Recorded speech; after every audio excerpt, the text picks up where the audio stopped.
И в завершении выпуска к новостям образования. Приемная комиссия крупнейшего вуза Якутии начинает работу. Тысячи абитуриентов готовы подать документы на обучение в Северо-Восточном федеральном университете имени Максима Кировича Амосова. Сколько бюджетных мест предоставляют университеты и что учитывается при поступлении, узнала Татьяна Иванова. В этом году СФУ выделяет 3000 бюджетных мест. В приемной комиссии этого года учитываются не только результаты ЕГЭ, но и индивидуальные достижения выпускников, участие в олимпиадах, успехи в спорте, а также общественная деятельность. Все это повышает шансы поступить в главный вуз Якутии.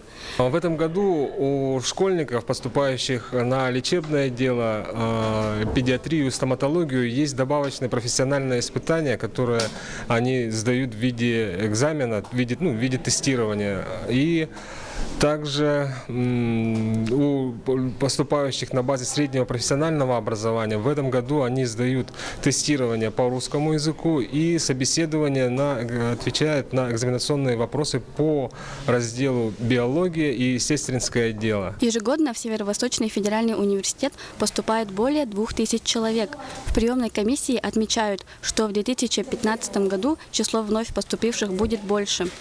Выпускники рассказывают, что изначально планировали поступать в СФУ.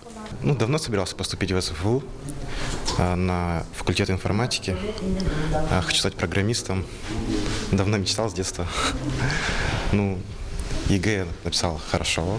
Документы принимаются до 26 августа с 9 до 5 часов. Абитуриент может принести их в приемную комиссию, которая находится в корпусе технических факультетов СФУ по адресу город Якутск, улица Кулаковского, 50. Также возможна отправка документов по почте.